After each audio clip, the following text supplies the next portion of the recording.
Hello दोस्तों, नमस्ते, प्रणाम। मैं आपकी पुष्पा अम्बेडकर नगर से स्वागत करती हूँ अपने यूट्यूब चैनल में। दोस्तों, आप सभी लोग कैसे हैं? आशा करते हैं आप लोग अच्छे होंगे, स्वस्थ हैं, मस्त हैं। तो दोस्तों, आप सबके बीच में एक विवाह गीत लेके आए हैं, सहाना जिसे कहते हैं। तो हम आप लोग को कैसा लगता है कमेंट बॉक्स में जरूर बताइएगा। यदि चैनल पर नए हैं तो प्लीज़ चैनल को सब्सक्राइब कर लीजिएगा और लाइक करिए, कमेंट करिए, वीडियो को शेयर करिए।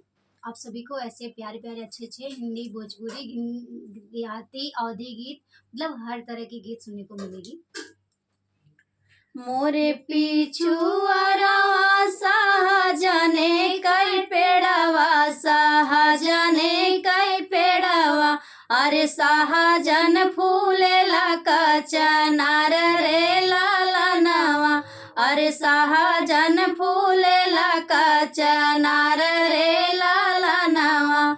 एक फूला पावा तो मालिया घरा जे तो मालिया घरा दे तो।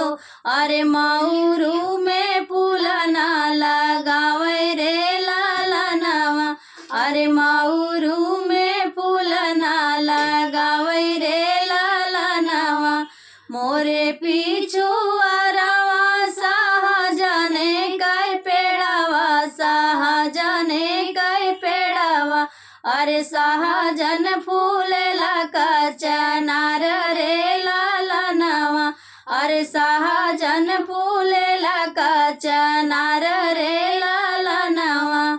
एक फूला पावा तो बढ़ैया घरा दे तो, बढ़ैया घरा दे तो। अरे सुगवा में फूल ना लगावै रे लालनवा। अरे सुगवा में फूल ना लगावै रे लालनवा। मोरे पिछुआरा शाहजने कई पेड़ावा, शाहजने कई पेड़ावा।